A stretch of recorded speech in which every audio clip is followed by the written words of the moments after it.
সালামু আলাইকুম। দর্জির কাজে নতুন আপুদের জন্য গোলগলা মেক্সি কিভাবে কাটিং এবং সেলাই করবেন A to Z শেয়ার করব আপনাদের সাথে। তাহলে চলুন কাটিং শুরু করে দিই। এখানে আড়াই হাত বহরের 3 গজ 4 ঘেরা পরিমাণ কাপড় নিয়েছি। 40 ইঞ্চি লম্বা একটি মেক্সি সেলাই করার জন্য। তো প্রথমে আমাদেরকে এই মেক্সির কাপড়টা ওপেন করে এক পাটে বিছিয়ে নিতে হবে।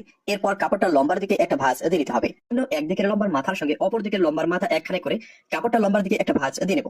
এরপর বহরের দিকে একটি ভাঁজ দিয়ে নিতে হবে। আর বহরের দিকে ভাঁজটা দিতে হবে একেবারে কাপড়ের মাঝখানে, মানে কাপড়ের যে থান ভাঁজ থাকে এই থান ভাঁজেই দিয়ে নিতে হবে। নিয়মে ভাঁজ দিয়ে নেওয়ার পর আটকানো সাইডটা নিজের দিকে রাখতে হবে, খোলা সাইডটা বাইরের দিকে রাখতে হবে এবং লম্বার খোলা সাইড থেকে আমাদের মার্জিন শুরু করতে হবে। তো লম্বার খোলা সাইডে আঁকা বাঁকা সমান করে একটা মার্জিন টেনে নেব। আমাদের মেক্সির নিচের ফোল্ডিং সেলাই করার জন্য 2 ইঞ্চি পরিমাণ আমাদের একটি মার্জিন দিয়ে নিতে হবে। এবার এই সেলাই মার্জিনে ইনসেপটা বসিয়ে ইনসেপটা সোজা বিছিয়ে নিতে হবে।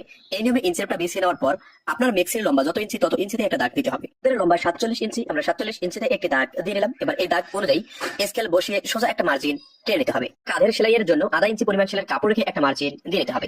এই নিয়মে লম্বার মাপটা বের করে নেওয়ার পর আমাদের খোলা সাইডে 1 ইঞ্চি পরিমাণ সেলাইয়ের কাপড় রেখে একটা মার্জিন দিয়ে নিতে হবে।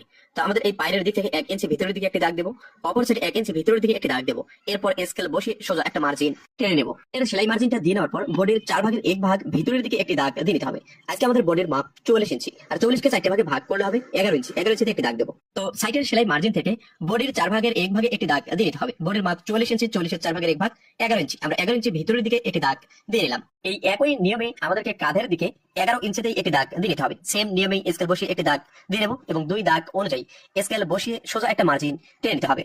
তো এই নিয়মে সোজা মার্জিনটা টেনে নেওয়ার পর এই মার্জিন থেকে নিজের দিকে যে কাপড়টা আছে অর্থাৎ আটকানো সাইডের দিকে, এটা হচ্ছে কুচির কাপড়। কুচির কাপড়টা আমরা বডির দিকে ভাঁজ দিয়ে নেবো। তো এই নিয়মে সুন্দর করে বডির কাপড়ের দিকে ভাঁজটা দিয়ে নিলাম। এরপর দেখবো বডির 4 ভাগের 1 ভাগ মার্জিন ঠিক আছে কিনা। এই নিয়মে সুন্দর করে কাপড়টা বিছিয়ে নিতে হবে। এই নিয়মে বিছানোর পর আটকানো সাইডটা আবার আঙ্গুল দিয়ে ভালোভাবে ঘষে ঘষে বসে নিতে হবে। এবার কাঁধের মার্জিন এবং লম্বার মার্জিন